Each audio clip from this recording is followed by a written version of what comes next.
John chapter 9 verse 1 up to the end, which is verse 41. Setelah itu kita akan menikmati pengajaran firman Tuhan pada saat ini, lanjutan dari khotbah minggu yang lalu, Yohanes pasal 8 ayat yang ke-48 sampai 59. Mari kita berdoa sebelum kita mendengar firman dan pengajaran firman Tuhan. Let us pray. Ya Bapa, Putra dan Roh Kudus, Allah Tritunggal kami, Sang Pencipta, Sang Penebus, Sang Pengudus kami, Allah Immanuel, Allah beserta kami. Segala hormat, pujian, syukur, kemuliaan, kejayaan, puja dan puji dan sembah kami persembahkan semua itu kepada Bapa yang layak menerima semua itu dari kekal hingga kekal. Terima kasih Bapa di surga, Bapa telah menggerakkan kami untuk hadir di tempat ini, untuk bertemu dengan Bapa yang mau bertemu dengan kami. Terima kasih Bapa untuk kasih Bapa yang telah menetapkan hari Minggu sebagai hari istirahat, hari pertemuan kami dengan Bapa yang mau menyiapkan kami, membekali kami dengan firman Tuhan.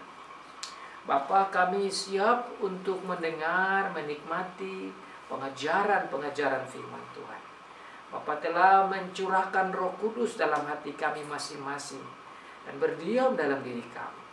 Kami berdoa supaya Roh Kudus yang adalah guru batin kami menolong kami, membuka hati, pikiran, perasaan, konsentrasi kami, agar kami pusatkan itu semua pada pengajaran firman dan juga pada pewartaannya.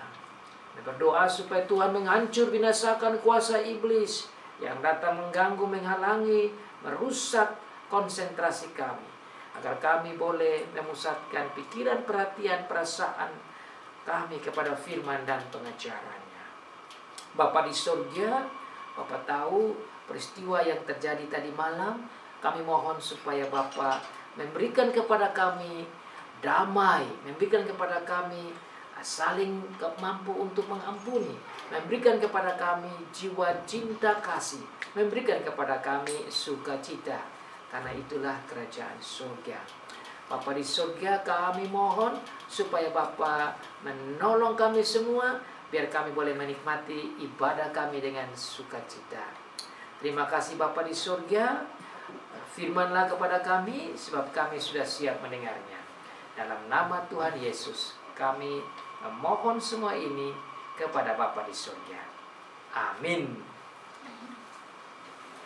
Yohanes pasal 9 ayat yang pertama sampai ayat yang ke-41. John chapter 9 verse 1 to verse 41. So far the reading of the word of God. Demikianlah bunyi firman Tuhan. Waktu Yesus sedang lewat, Ia melihat seorang yang buta sejak lahirnya.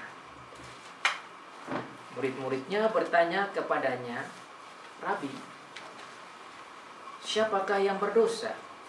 Orang ini sendiri atau orang tuanya sehingga ia dilahirkan buta?" Jawab Yesus, "Bukan dia dan bukan juga orang tuanya, tetapi karena pekerjaan-pekerjaan Allah harus dinyatakan di dalam Dia. Kita harus mengerjakan pekerjaan Dia yang mengutus aku.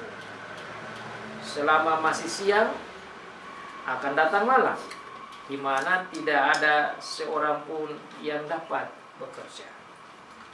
Selama aku di dalam dunia, akulah terang dunia." Setelah ia mengatakan semuanya itu, ia meludah ke tanah dan mengaduk ludahnya itu dengan tanah, lalu mengoleskannya pada mata orang buta tadi, dan berkata kepadanya, "Pergilah, basuhlah dirimu dalam kolam Siloam." Siloam artinya yang diutus. Maka pergilah orang itu, ia membasuh dirinya, lalu kembali dengan mata sudah melek. Ayat 8. Tetapi tetangga-tetangganya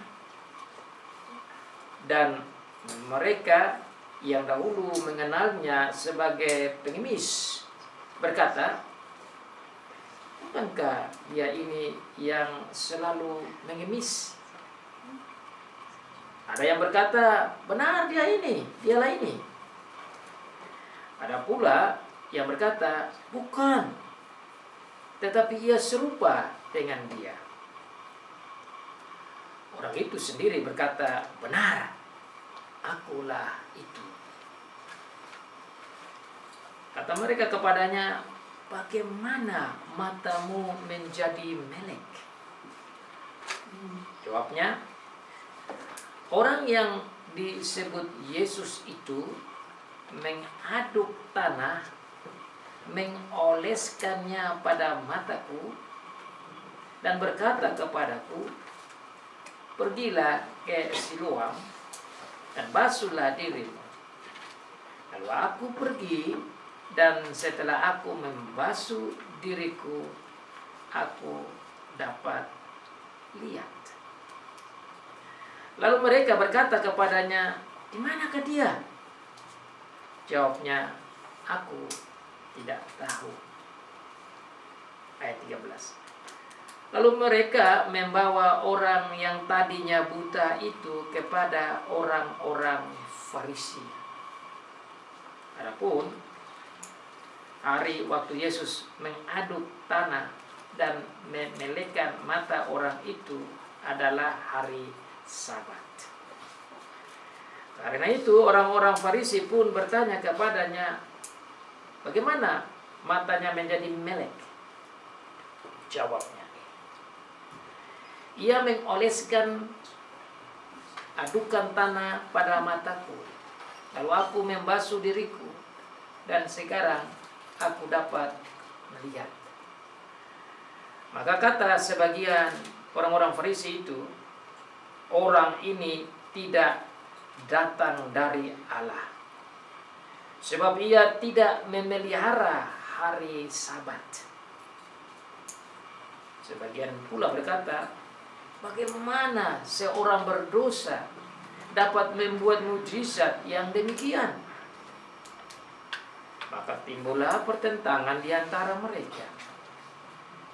Lalu kata mereka pula kepada orang buta itu, "Dan engkau, apakah katamu tentang dia? Karena ia telah memelekkan matamu." Jawabnya, "Ia adalah seorang nabi." Tapi orang-orang Yahudi itu tidak percaya bahwa tadinya ia buta dan baru dapat melihat lagi sampai mereka memanggil orang tuanya. Ayat 19. Dan bertanya kepada mereka, "Inikah anakmu yang kamu katakan bahwa ia lahir buta? Kalau begitu, bagaimanakah ia sekarang dapat melihat?" Jawab orang tua itu, "Yang kami tahu ialah bahwa dia ini anak kami, dan bahwa ia lahir buta. Tetapi bagaimana ia sekarang dapat melihat, kami tidak tahu. Dan siapa yang memelekkan matanya, kami tidak tahu juga. Tanyakanlah kepada dirinya sendiri, tanyakanlah kepadanya sendiri, ia sudah dewasa. Ia dapat berkata-kata, untuk dirinya sendiri. Dua-dua. Orang tuanya berkata demikian karena mereka takut kepada orang-orang Yahudi. Sebab orang-orang Yahudi itu telah sepakat bahwa setiap orang yang mengaku dia sebagai Mesias akan dikucilkan. Itulah sebabnya maka orang tuanya berkata, ia telah dewasa, tanyakanlah kepadanya sendiri. Lalu mereka memanggil sekali lagi orang yang tadinya buta itu dan berkata kepadanya, katakanlah kebenaran di hadapan Allah. Kami tahu bahwa orang itu orang berdosa. Jawabnya, apakah orang itu orang berdosa? Aku tidak tahu. Tetapi satu hal aku tahu, yaitu bahwa aku tadinya buta dan sekarang dapat melihat. Ayat 26. Kata mereka kepadanya, apakah yang diperbuatnya padamu? Bagaimana ia memelekkan matamu? Jawabnya, telah kukatakan kepadamu dan kamu tidak mendengarkannya. Mengapa kamu hendak mendengarkannya lagi? Barangkali kamu mau menjadi muridnya juga. Sambil mengejek, mereka berkata kepadanya, engkau murid orang itu, tetapi kami murid Musa. 29. Kami tahu bahwa Allah telah berfirman kepada Musa tentang dia itu, kami tidak tahu dari mana ia datang. Kami tahu bahwa Allah telah berfirman kepada Musa, tetapi tentang dia itu kami tidak tahu dari mana ia datang. 30. Jawab orang itu kepada mereka, aneh juga bahwa kamu tidak tahu dari mana ia datang, sedangkan ia telah memelekkan mataku. Kita tahu bahwa Allah tidak mendengarkan orang-orang berdosa, melainkan orang-orang yang saleh dan yang melakukan kehendaknya.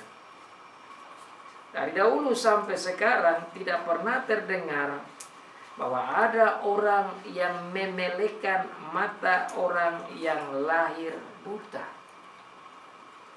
3. Jikalau orang itu tidak datang dari Allah, ia tidak dapat berbuat apa-apa. Jawab mereka, engkau ini lahir sama sekali dalam dosa, dan engkau hendak mengajar kami. Lalu mereka mengusir dia keluar. Yesus mendengar bahwa ia telah diusir keluar oleh mereka. Kemudian ia bertemu dengan dia dan berkata, percayakah engkau kepada Anak Manusia? Jawabnya, siapakah dia, Tuhan? Supaya aku percaya kepadanya. Kata Yesus kepadanya, engkau bukan saja melihat dia, tetapi dia yang sedang berkata-kata dengan engkau, dialah itu. Katanya, aku percaya Tuhan. Lalu ia sujud menyembahnya. Kata Yesus, aku datang ke dalam dunia untuk menghakimi, supaya barang siapa yang tidak melihat dapat melihat, dan supaya barang siapa yang dapat melihat menjadi buta. Kata-kata itu didengar oleh beberapa orang Farisi yang berada di situ, dan mereka berkata kepadanya, apakah itu berarti bahwa kami juga buta? 41. Jawab Yesus kepada mereka, sekiranya kamu buta, kamu tidak berdosa. Tetapi karena kamu berkata, kami melihat, maka tetaplah dosamu. Demikianlah jawab pembacaan firman Tuhan. Diberkati bagi setiap anak Tuhan yang membaca, yang mendengar, dan yang melakukan firman Tuhan. Jesus heals the blind man. Tuhan Yesus menyembuhkan orang yang buta, dan buta sejak lahir. 3 poin yang akan kita pelajari secara bersama. Tuhan Yesus melihat orang yang buta sejak lahir itu, Tuhan Yesus menyembuhkannya, dan Tuhan Yesus disembah oleh orang yang buta sejak lahir itu. Jesus heals the blind man. Jesus saw the blind man since birth. Jesus healed the blind man. Jesus was worshipped by the blind man. Pada minggu yang lalu kita belajar bersama-sama dari Yohanes pasal 8 bagian yang terakhir. Dan di situ kita mendapat pengetahuan dan pengajaran dari Yohanes Rasul. Tatkala Tuhan Yesus berkata kepada orang-orang Yahudi bahwa dia sudah ada sebelum Abraham ada. Dalam bahasa Inggris dia bilang, before Abraham was, I am. Dan kita mendengar bersama, itu menggarisbawahi bahwa Tuhan Yesus adalah Allah. Karena kalau manusia tidak mungkin, bagaimana Abraham yang ada ribuan tahun yang lalu, terus Tuhan Yesus sudah ada sebelum Abraham. Dan clear dalam bahasa Inggris, before Abraham was, I am. Kata I am itu menunjukkan dia sudah hadir secara present. Dia ada sebagai yang maha kuasa. Oleh karena itu, orang-orang Yahudi mengambil batu untuk melempari dia. Itu tercatat dalam ayat yang ke-59 dari Yohanes pasal 8. Lalu mereka mengambil batu untuk melempari dia, tetapi Yesus menghilang dan meninggalkan bait Allah. Itu menandaskan bahwa bagi orang Yahudi, Tuhan Yesus telah mengklaim dia adalah Allah. Jadi kalau ada yang ingin tahu kapan Tuhan Yesus bilang dia adalah Allah, ini bukti teksnya sangat jelas dengan pola pikir waktu itu, bahwa dia sudah katakan dia adalah Allah. Bahkan ekspresi I am sudah kita belajar ulang-ulang.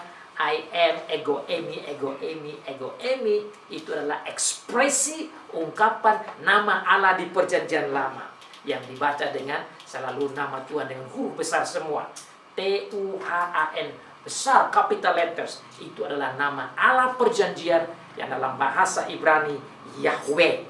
Jadi sebenarnya dalam ayat ini Tuhan Yesus mengatakan, saya itu Yahweh. Setelah Tuhan Yesus mau dilempar dan menghilang, dia berjalan keluar dari bait Allah. Nah, dalam perjalanannya keluar dari bait Allah itu, dia bertemu dengan orang yang buta sejak lahirnya. Dalam cerita ini, saudara, kita belajar suatu peristiwa yang sangat menarik sekali. Kenapa? Karena kita akan ditolong untuk melihat kehidupan kita pribadi lepas pribadi. Kita diharapkan setelah mendengar pengajaran dan membaca firman Tuhan, bisa menganalisa dan melihat diri kita. apa yang terjadi dalam sejarah kehidupan kita masing-masing. Karena diberitahukan di sini bahwa orang ini buta sejak lahir, berarti waktu dia di dalam kandungan ibunya sudah buta. Jadi bukan dia buta karena ada sesuatu yang terjadi dalam sejarah hidupnya setelah dia lahir. Tetapi ini terjadi saat dia masih dikandung dan lahir begitu. Sekali lagi saya berharap tatkala kita mendengar cerita ini, kita boleh dikuatkan kalau kita melihat ada yang kurang dalam diri kita. Saya berharap dengan pengajaran hari ini, saudara dikuatkan dan menjadi orang yang punya strong confidence spiritual. Memiliki kepercayaan diri yang kokoh secara rohani, bahkan secara psikologi. Kenapa ini saya mau sampaikan di awal pengajaran hari ini? Karena akibat dari perkembangan dunia dengan berbagai macam teknologi bukan membuat orang menjadi makin percaya diri, justru membuat banyak dari kita menjadi kurang percaya diri. Saya kasih contoh. Orang yang lahir dengan tubuh yang bagus, akibat teknologi yang katakan badan yang mengecil itu yang bagus, orang yang punya badan yang besar merasa kurang bagus. Ini problem. Orang yang lahir dengan rambutnya hitam, pikirnya rambut seperti pirang itu yang bagus. Orang yang lahir dengan rambutnya yang keriting, manis, pikirnya yang lurus yang bagus. Orang yang punya rambut yang lurus, pikirnya yang keriting yang bagus. Mengganggu kepercayaan diri.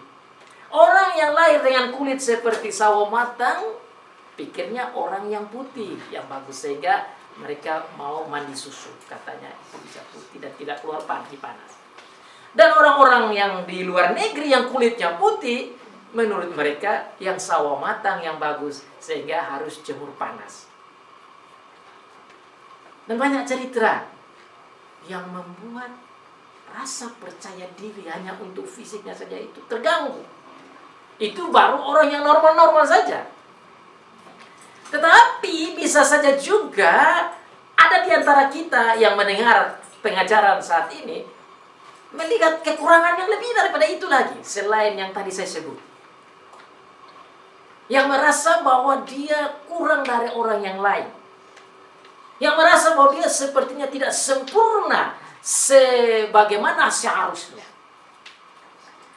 Maka sebelum kita mendalami pengajaran firman Tuhan dari firman ini, ada baik kita lihat dengan kacamata dari Tuhan.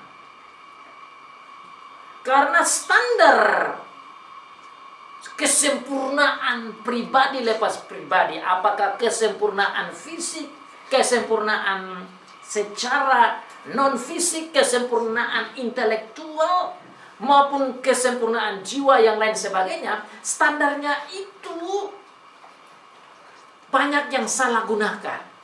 Dan saya mau lihat standar Tuhan sebentar.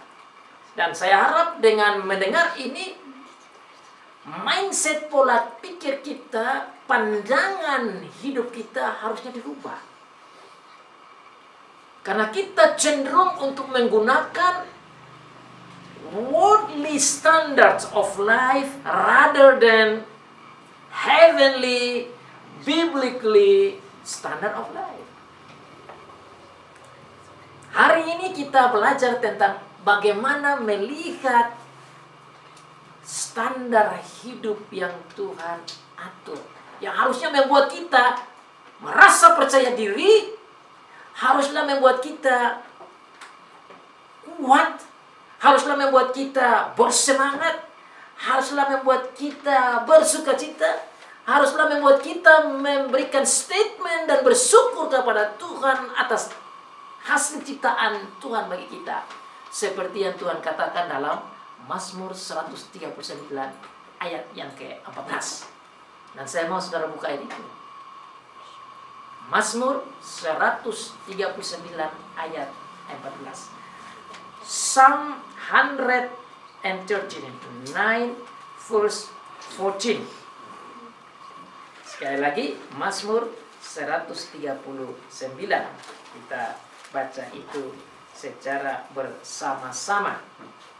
Kita untuk konteksnya ayat 13. Kita baca bersama-sama. 1, 2, 3. Sebab engkaulah yang membentuk buah pinggangku, menenun aku dalam kandungan ibuku. Ayat 14. Aku bersyukur kepadamu oleh karena kejadianku dahsyat dan ajaib. Ajaib apa yang kau buat, dan jiwaku benar-benar menyadarinya.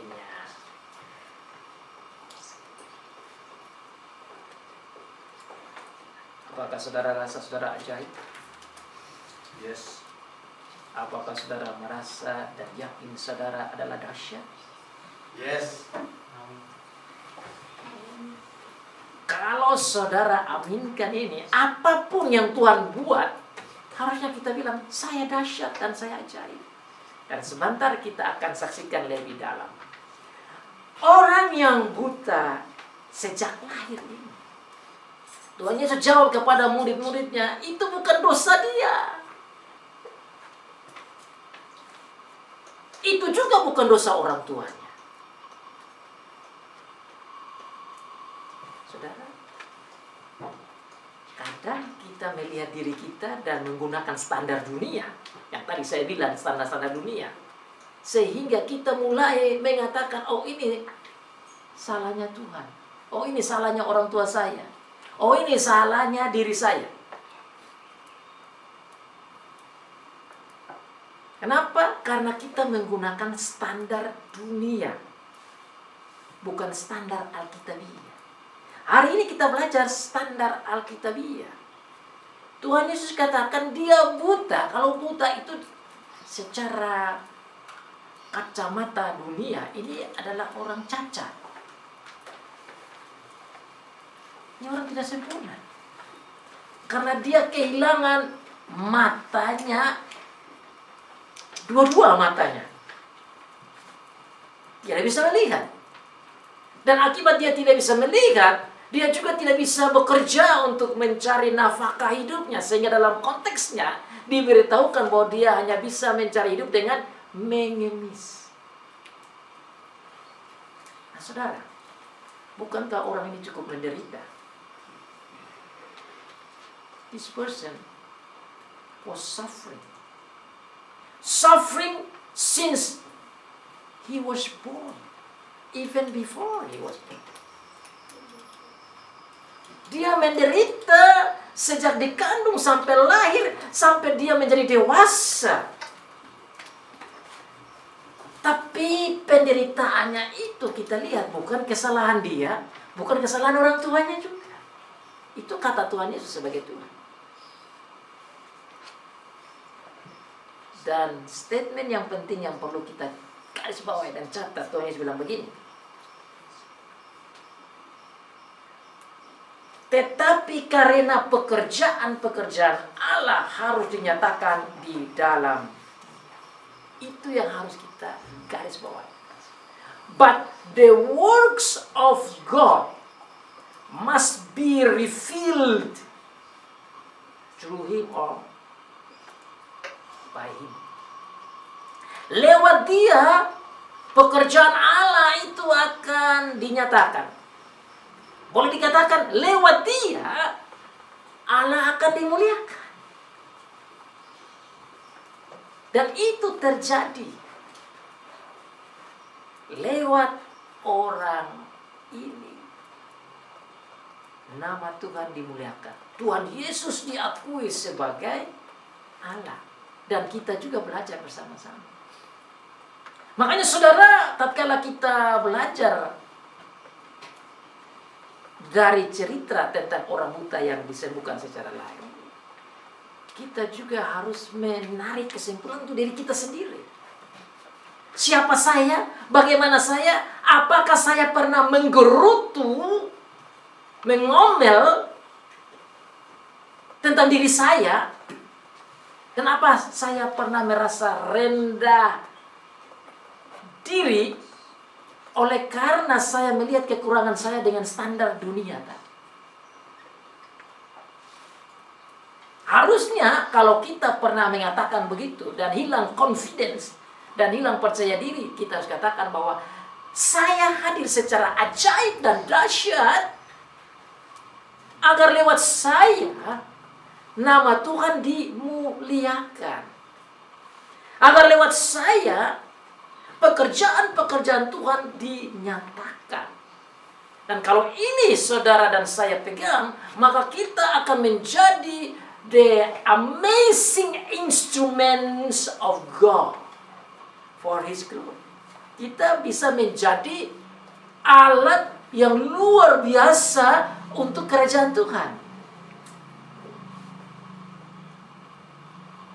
Maka saudara harus bertanya pada diri saudara, saya ini sudah berguna untuk Tuhan sejauh apa? How far, how much, how many I have become amazing instruments of God for His glory.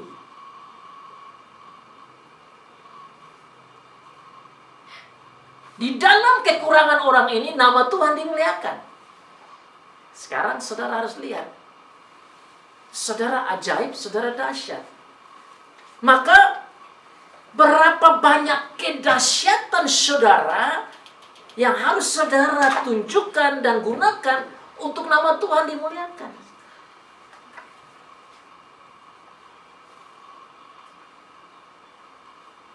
Maka kita harus melihat what kind of amazing myself or I am. Saya punya luar biasa itu apa? Saya punya dahsyat itu apa? Saya punya ajaib itu apa? Agar kedahsyatan dan keajaiban yang saya miliki, nama Tuhan itu dimuliakan. Saudara bayangkan, dari ini orang punya kelemahan saja Tuhan dimuliakan. Harusnya kelebihan dan kedahsyatan kita, nama Tuhan harus dimuliakan.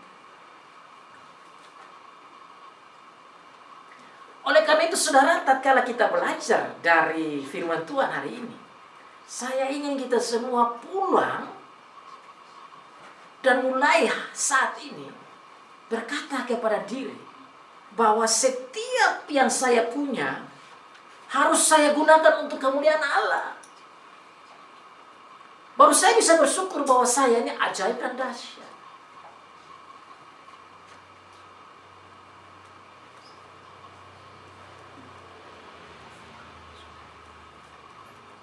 Maka setiap dari kita harus mencari tahu kedahsyatan dan keajaiban satu dari kesama yang lain. Karena Tuhan tidak pernah keliru menciptakan kita. Bahkan tatkala Tuhan izinkan kekurangan seperti orang ini saja, namanya dimuliakan. Berarti tatkala Tuhan izinkan ada yang lemah dalam diri kita, bukan ada maksud yang buruk. There is no wrong intention or bad intention of God in creating us. In other words, God never did any mistake in making each of us. Tuhan tidak pernah keliru menciptakan setiap dari kita. Kita yang keliru melihat diri kita. Karena kita menggunakan kacamata dunia, bukan kacamata surgawi. If you use God's glasses, then you will see how amazing you are. Bayangkan, ini orang yang buta saja nama Tuhan dimuliakan. Jadi, kalau saudara melihat ada yang kurang, saudara lihat kekurangan saya ini nama Tuhan juga bisa dimuliakan. Apalagi saudara temukan saudara punya kelebihan. Makanya tadi saya mengarah pada Mazmur 139 ayat 14 dan 13 tadi. Bahkan ayat 13 dikatakan, dialah yang membentuk diriku dari ibuku, kandungan ibu. Jadi apakah kita hitam, putih, keriting, rambut lurus, atau tinggi, pendek, apa semua, Tuhan tidak pernah keliru menciptakan kita. Tetapi Tuhan menciptakan kita masing-masing dengan tujuan agar lewat kita namanya dimuliakan. Itu tujuan penciptaan.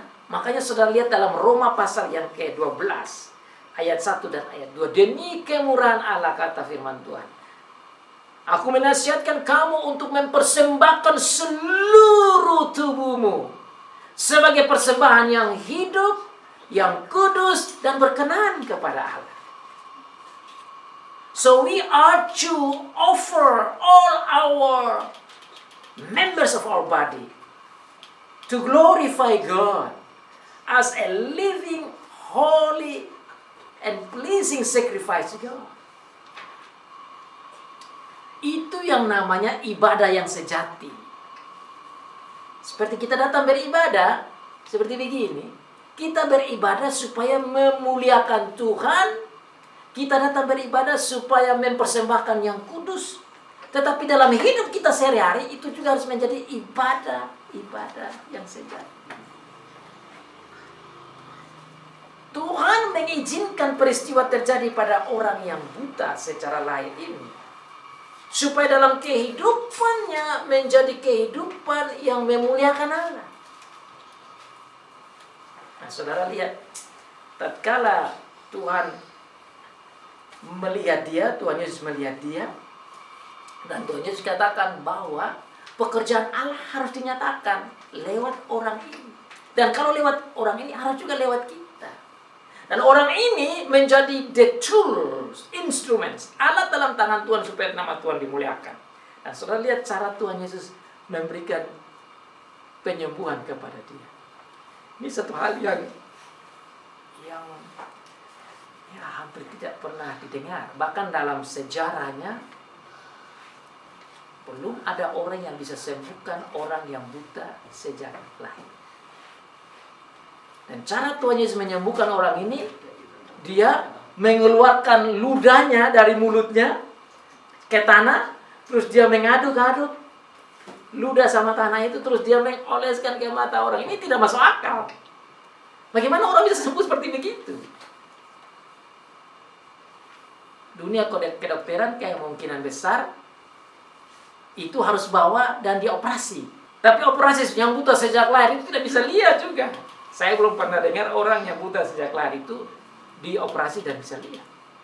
Cara Tuhan Yesus membuat ini out of the logic and understanding. Ini di luar kemampuan berpikir kita. Hanya Tuhan saja yang bisa buat ini.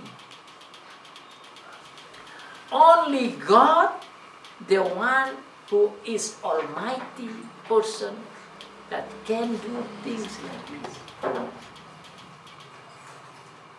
Manusia tidak bisa. Jadi saudara, kita dalam cerita ini kita melihat luar biasanya Tuhan Yesus yang memberikan kesaksian bahwa dia memang adalah Mesias dan dia itu adalah Allah. Jadi harusnya orang-orang Yahudi dan orang-orang Farisi, Saduki yang melihat peristiwa ini dan mendengar ini harusnya percaya pada Tuhan Yesus. Harusnya. Kenapa? Karena ini peristiwa yang out of human ability. Tidak ada satu orang manusia bisa buat begitu. Hanya mereka tidak bisa melihat Tuhan Yesus sebagai Mesias, sebagai Allah itu. Makanya Tuhan Yesus dalam ayat terakhir bilang apa? You are blind. Matamu melihat tapi engkau buta. Orang ini buta tapi melihat. Ini pelajaran besar untuk mereka waktu itu. Tapi kita juga bisa tarik. Kamu punya mata dua terang, tapi kamu buta. Orang ini buta, tapi melihat. Makanya saudara, akibat cerita ini saudara masih bisa dengar ada lagu Amazing Grace. Amazing Grace, lagu saja. I was blind, but now I see. I was blind, but now I see. Dan lagu itu bukan saja untuk orang buta ini, tetapi untuk kita semua. Bahwa kita semua ini sebelum percaya Tuhan Yesus, kita juga buta. Sama dengan orang Farisi itu. Mereka lihat Tuhan Yesus punya perbuatan besar. Dan kalau saudara ikuti sejarah yang ditulis kitab Yohanes ini, begitu banyak peristiwa demi peristiwa hebat yang Tuhan Yesus buat dan tidak ada satu manusia bisa buat. Tapi mereka belum percaya. Kenapa mereka menjadi buta? Karena mereka menggunakan standar manusia. They were using human standard in order to understand who Jesus was. Bagaimana mereka gunakan standar manusia? Standar manusia yang membutakan mereka itu, mereka melihat kenapa kok Tuhan Yesus sembuhkan orang ini di hari Sabat. That's the problem.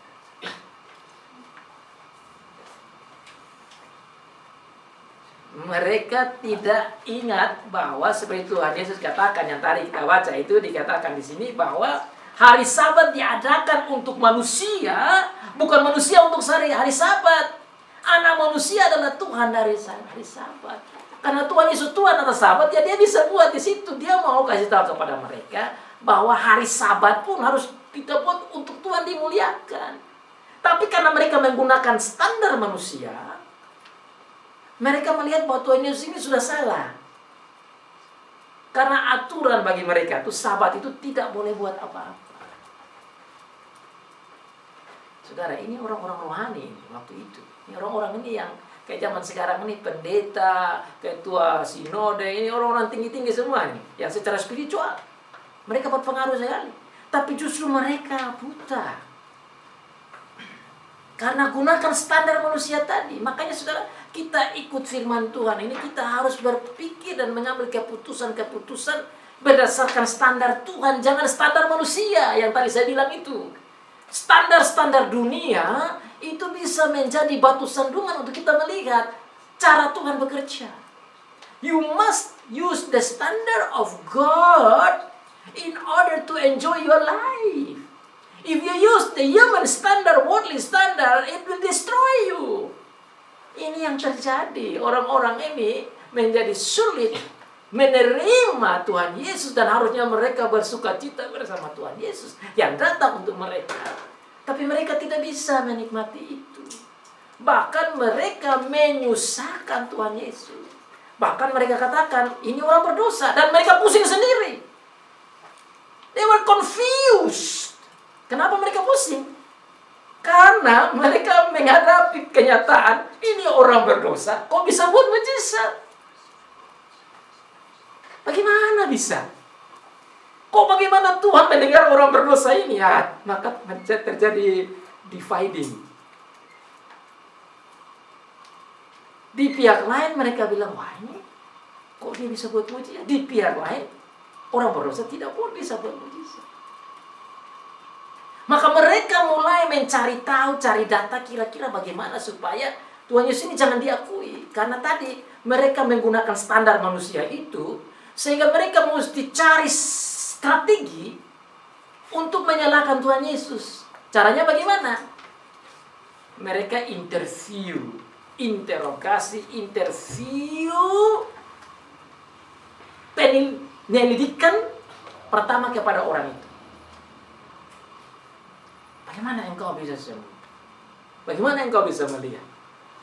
Orang itu katakan secara jujur, saya tidak tahu orang itu. Bayangkan, orang ini juga tidak tahu Tuhan Yesus siapa di awalnya. Saya tidak tahu orang itu. Tapi orang itu hanya mengoleskan tanah di mata saya, menyuruh saya ke kolam Siloam, dan saya melihat. Dan saya memang buta sejak lahir. Mereka tidak bisa terima itu. Bertemu dengan orang ini, tidak terima, dapat karena tujuan mereka tidak tercapai. Mereka coba lagi dengan mencari orang tuanya.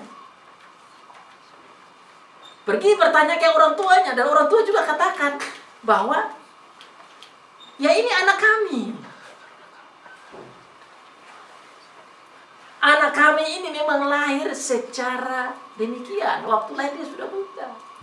Tapi bagaimana dia bisa sembuh? We do not know. Kenapa? Harusnya mereka tahu juga. Tapi karena mereka takut kepada orang Farisi tadi.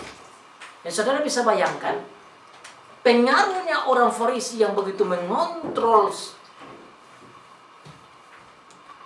kerajaan Israel, mengontrol secara pemerintahan, mengontrol secara spiritual, sehingga mereka begitu takut kepada orang Farisi. Sehingga bapak dan mamanya ini juga tidak berani katakan jujur langsung. Hanya mereka bilang silakan tanya kepada orang itu. Maka mereka panggil lagi orang buta tadi.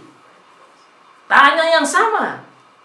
Nah, di sini saudara melihat bagaimana kebenaran itu dinyatakan. Bagaimana nama Tuhan itu dimuliakan lewat orang yang buta ini. Dan saya melihat bagaimana orang ini harus mengalami penderitaan demi kemuliaan Allah. Dan ini perlu kita belajar. Dia sudah menderita karena buta sejak lahir.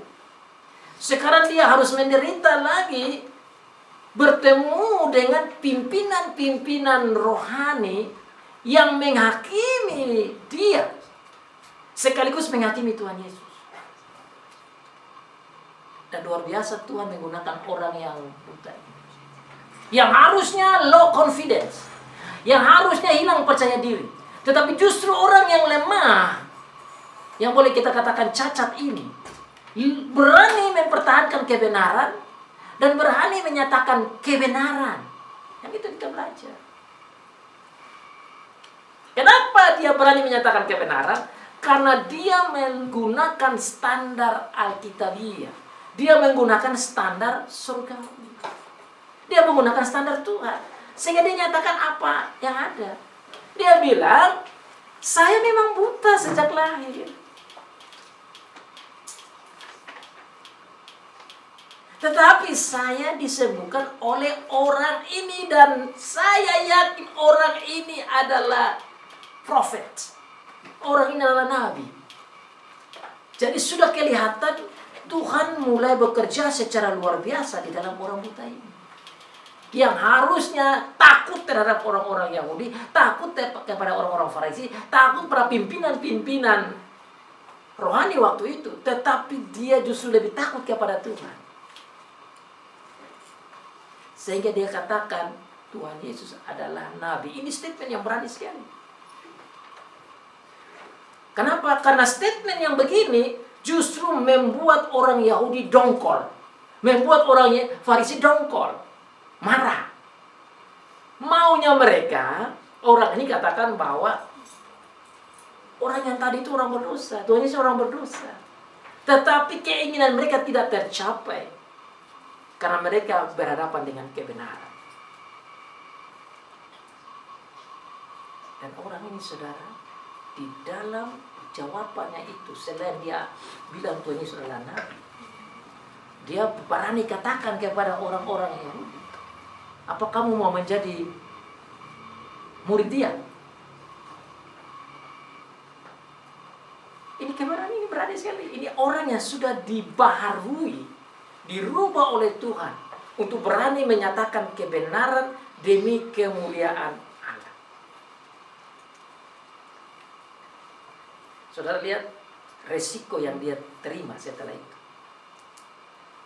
Tatkala dia tetap pertahankan kebenaran, nyatakan kebenaran demi kemuliaan Allah, resiko terakhir yaitu dia diusir. Dia tidak takut diusir atau dikucilkan oleh pimpinan-pimpinan spiritual rohani. Bahkan mereka ini juga termasuk pimpinan negara. Dia takut. Dan ini kita belajar bagaimana Tuhan menggunakan orang ini untuk nama Tuhan dimuliakan. Saudara ingat bahkan orang tuanya takut. Takut dikucilkan. Karena kalau sudah dikucilkan, itu berarti tidak bisa ke sinagog lagi. Itu artinya tidak bisa bergaul dengan baik lagi karena dia anggap orang yang tidak benar. Orang ini tidak takut. Dan benar, di dalam cerita dia diusir. Apa yang kita belajar dari sini, saudara? Saudara lihat dalam dia punya cerita selanjutnya. Tatkala dia diusir, tatkala dia dikucilkan oleh para rohaniawan, para pimpinan gereja, bahkan mereka masuk dalam Sanhedrin yang adalah pemimpin legislatif, yudikatif, dan juga eksekutif di situ. Dia tidak takut. Maka Tuhan Yesus tahu bahwa dia diusir oleh pimpinan-pimpinan rohani ini. Tuhan Yesus ketemu dengan dia. Itu yang saya mau saudara pelajari lagi. Lihat di bagian terakhir. Yesus mendengar, ayat yang ke-35. Yesus mendengar bahwa ia telah diusir keluar oleh mereka. Kemudian ia bertemu dengan dia dan berkata, percayakah engkau kepada Anak Manusia? Dalam terjemahan yang lain itu dipakainya, do you believe in the Son of God? Di sini dibilang the Son of Man. Tapi ini menunjukkan bahwa apakah engkau percaya saya ini adalah anak Allah?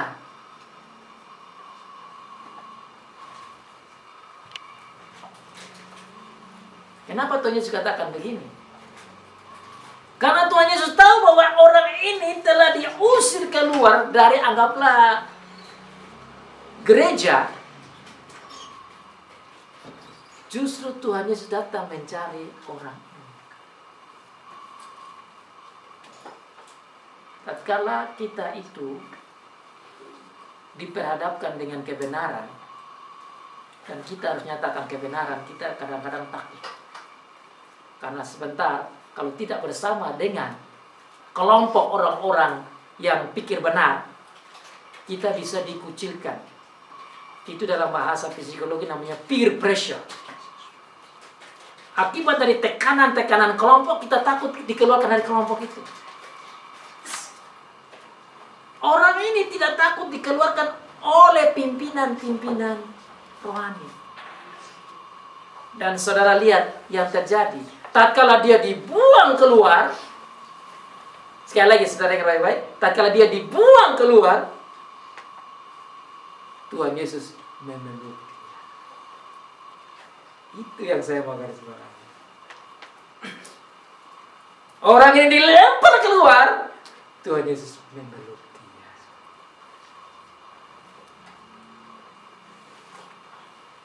Saudara, kalau kita dengan Tuhan, jangan takut dengan peer pressure. Kenapa? Karena banyak orang yang cenderung begitu. Dalam kelompok-kelompok yang jahat, kita ditekan harus buat jahat karena takut dilempar keluar. Tapi saudara, kalau saudara tetap pegang kebenaran, meskipun dilempar keluar, Tuhan Yesus menyambut dan memeluk kita. Karena dia adalah kebenaran.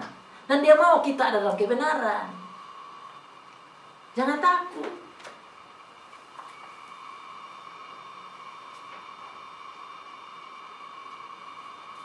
Orang ini diekskomunikasikan, dilempar. Tuhan Yesus mencari. Nah ini kan Tuhan Yesus waktu itu ada di situ. Sekarang ini Tuhan Yesus kan tidak hadir secara fisik. Tapi secara spiritual dia tahu dan dia ada. Maka kita mulai belajar untuk bagaimana mempertahankan kebenaran itu dan rela menderita demi kebenaran.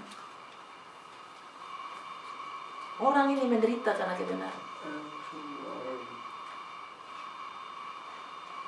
Dia tidak takut kalau nanti resiko dihina, diolok, diejek. Saudara lihat dalam ayat sebelumnya dikatakan dia itu diolok. Kau lahir dalam dosa. Kenapa? Karena dalam konsep mereka justru karena dosa dari orang ini, maka dia lahir buta. Itu kesalahan dia sendiri. Bahkan mereka berpikir ini kesalahannya orang tua, seperti tadi tanya murid-murid tadi. Jadi mereka membuat kesimpulan bahwa orang ini yang salah. Maka mereka mengolok dia. Jadi dia diolok, dia dihina, dia diinterogasi secara tidak baik, kemudian dia dibuang keluar. Menurut saya ini penderitaan yang bukan main-main. Sudah buta lagi. Jadi memang ini ceritanya panjang. Dan pengajaran hari ini juga panjang. Tapi saya pikir memang hal yang Tuhan kasihnya ada maksud untuk kita. Supaya kita melihat peristiwa ini, tujuan Tuhan ini apa untuk hidup kita. Bahwa bagi Tuhan, kita ada demi kemuliaannya. Kita ada demi kebenarannya. Maka kita perlu pegang kebenaran itu dan menyatakan kebenaran itu dan memuliakan Tuhan lewat kebenaran itu. Sudah lihat, tatkala dia menderita demi kebenaran, Tuhan Yesus katakan, engkau harus percaya kepada anak manusia, anak Allah. Kemudian orang ini tanya, siapakah dia Tuhan? Supaya aku percaya kepadanya. Ayat 37. Kata Yesus kepadanya, engkau bukan saja melihat dia, tetapi dia sedang berkata-kata dengan engkau. Dialah itu. What a wonderful privilege. Betapa istimewanya orang ini. Bisa melihat Tuhan Yesus secara langsung, secara fisik. Bisa melihat Tuhan Yesus secara spiritual. Bisa mengalami relasi dengan Tuhan Yesus yang adalah Allah. Dan menyembuhkan dirinya sendiri langsung. Amazing, isn't it? Luar biasa. Ini yang tadi dikatakan di awal itu. Supaya nama Tuhan dimuliakan lewat orang ini. Dia mengalami pengalaman spiritual yang luar biasa. Dan itulah iman, saudara. Iman timbul karena pendengaran dan keyakinan pada firman. Orang ini, saudara bayangkan, belum tahu dengan jelas Tuhan Yesus apa. Kok mau saja dia pergi ke kolam Siloam? Dia tidak bisa melihat Tuhan Yesus, tapi dia dengar Tuhan Yesus. Itu namanya iman. Orang-orang Farisi ini melihat Tuhan Yesus, tetapi imannya tidak timbul. Padahal mereka melihat, mendengar, dan mengalami apa-apa yang Tuhan sudah buat. Begitu banyak peristiwa-peristiwa hebat yang Tuhan Yesus buat. Orang yang buta ini tidak melihat dan tidak dengar banyak tentang Tuhan Yesus, tetapi percaya pada Tuhan Yesus. Percayanya apa? Pertama dia ikut saja Tuhan Yesus punya perintah pergi ke kolam. Itu kan action of faith. Dia belum lihat Tuhan Yesus apa. Tapi tatkala dia dengar langsung lagi, Tuhan Yesus bilang, ini dia yang sekarang ngomong dengan kamu ini. Dia makin bertumbuh dalam iman. Sudah lihat apa dia punya action selanjutnya? Katanya, aku percaya Tuhan. I believe in you.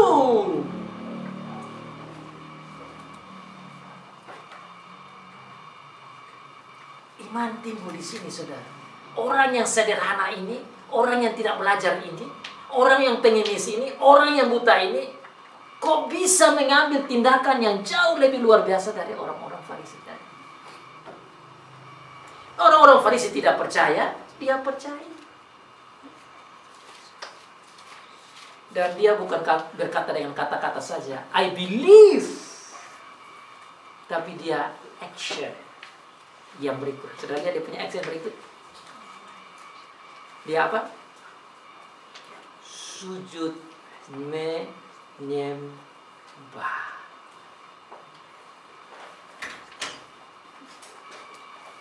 Saya mau akhiri ini pengajaran dengan kata ini. I believe you, Lord, and I bow down. I believe berarti saudara sudah tahu itu artinya percaya. Tetapi what is the meaning of bow down? Katanya, aku percaya Tuhan, lalu ia sujud menyembahnya. Saya harap dengan pengajaran I Bow Down hari ini menolong kita untuk memahami the meaning of worship. Arti penyembahan yang sebenarnya. Kenapa? Kalau dalam bahasa asli, saya teliti kata menyembah di sini di ayat yang ke 38 ini. Ini kalau tidak dijelaskan, saudara tidak paham arti yang luar biasa yang Tuhan kasih di sini. Karena kalau kita punya pemikiran penyembahan ini seperti kita menyembah Tuhan, ibadah, berbakti, itu pemahaman kita. Karena bahasa aslinya tidak seperti yang diterjemahkan di sini. Dalam bahasa asli yang digunakan, lalu menyembah itu, yang menurut saya terjemahan yang sangat bagus bagi kita, yaitu lalu dia berlutut menaruh keningnya ke lantai. Jadi saya kasih tunjuk biar saudara bisa lihat. Saudara bisa lihat yang dimaksud dengan kata ini. Kalau saya hanya omong dengan kata-kata, tidak sedalam yang saya tunjukkan. Lalu dia sujud menyembah. Saudara bisa pasang matanya ke saya, bagaimana orang ini buat kepada Tuhan Yesus. Dia bilang, I believe. Dia bilang, aku percaya Tuhan. Lalu sujud menyembah kepada Tuhan Yesus. Begini saudara. Ini Tuhan Yesus di depannya. Dia buat begini. Ini yang dimaksud.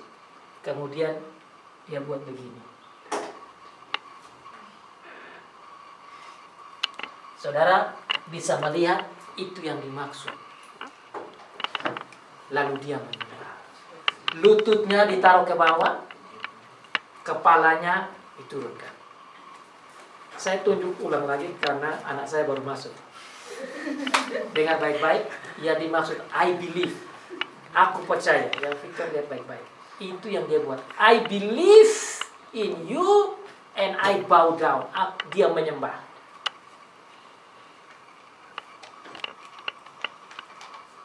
Lutut ke bawah.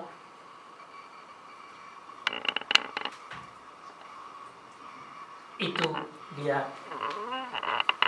menyembah Yesus. Saudara, yang saya peragakan ini adalah satu ekspresi betapa dia merendahkan dirinya sebagai orang berdosa yang lemah dan melihat Tuhan Yesus sebagai Allah. Kalau tidak mungkin begini, saudara.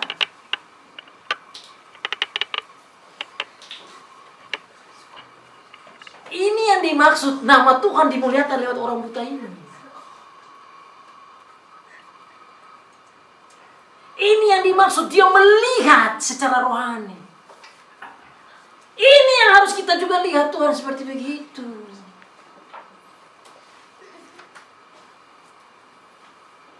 Karena kita punya budaya penyembahan itu berbeda dan tidak mengerti secara baik arti penyembahan, maka penyembahan kita itu berbeda. Tapi kalaupun kita tidak taruh lutut kita ke lantai dan kening kita ke lantai, harusnya penyembahan kita secara hati juga begitu. Bagaimana kita melihat Tuhan sebagai Tuhan kita yang mulia, yang ajaib, yang perkasa, yang hebat, yang agung, yang tinggi. Dan kita adalah orang kecil saja. Itu maksud kita menyembah Tuhan. Dan inilah yang harus kita buat dalam hidup kita sehari-hari. Bukan berarti saya bilang supaya saudara berlutut dan menaruh kening ke lantai begitu tiap hari. Bukan. Tetapi di dalam ibadah kita, menggunakan tangan kita, kaki kita, mulut kita, pikiran kita, semua anggota tubuh kita, kita gunakan dengan reference, dengan penuh penyembahan seperti yang saya peragakan tadi. Demi kemuliaan Allah. Maka kita semua dipanggil untuk menggunakan talenta kita, fisik kita, jiwa kita, pikiran kita, semua yang kita miliki ini demi kemuliaan Allah. Itu yang sering disebut oleh grup futsal kita. All for what? All for Jesus. Sekali lagi. All for what? All for Jesus. All for Jesus maksudnya. Yang saya pikir anak muda di sini udah paham itu maksudnya. All for Jesus apa? Tendangannya itu kasih gol for Jesus. Yes. Menangkap bola for Jesus. Kocek di sana for Jesus.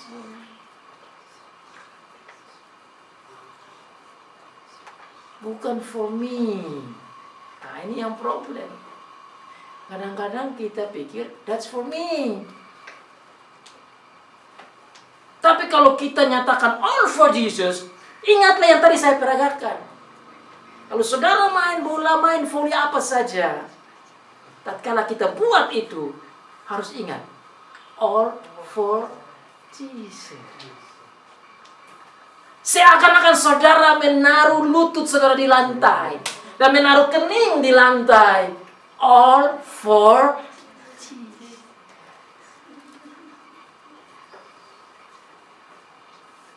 Orang ini tunjuk kita pengajaran hebat. Dan Tuhan Yesus menggunakan orang ini untuk kita belajar bagaimana menggunakan mulut, kaki, tangan, pikiran, semua yang kita punya for God, yang disebut theocentric, Christ-centered life. Hidup yang berpusat pada Kristus. Jesus-centered life.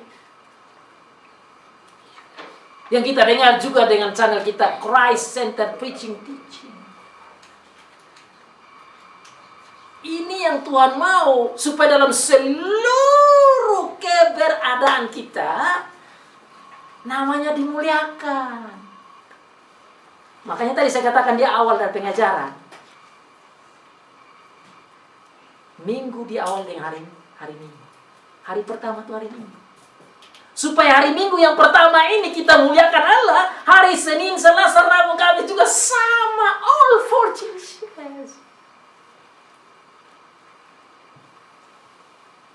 Saudara mungkin pernah dengar lagu ini di akhir pengajaran saya. Tanganku kerja buat Tuhan, mulutku memuji namanya, kakiku berjalan cari jiwa, upahmu besar di surga. Tanganku kerja buat Yesus, all for Jesus. Kakiku kerja buat Yesus, mulutku kerja buat Yesus, semuanya untuk Yesus. Kenapa? Karena Dia sudah mati bagiku. Kenapa? Karena Dia sudah ciptakan aku secara ajaib dan dahsyat. Kenapa? Karena Dia begitu sayang aku. Orang lempar saya, Dia terima dan peluk saya. Maka in order to react to His love, I must love Him. Aku pun harus cinta Dia. Bagaimana mencintai Dia? Mempersembahkan seluruh hidup. Dan orang yang bisa mempersembahkan diri kepada Tuhan dengan cara tadi yang saya ungkapkan itu, itulah orang-orang yang sudah melihat. Buta tapi melihat. I was born but blind, but now I am seeing. Now I see. Saudara, mari kita pulang dengan orang yang melihat. Dan mari kita pulang dengan kehidupan penyembahan tadi. Menggunakan seluruh hidup saya, hidup kita, demi kemuliaan Tuhan. use all our bodies, our soul, everything for the glory of God. Semua katakan all for Jesus. lagi. All for Jesus. Lagi. All for Jesus. Sekali lagi. All for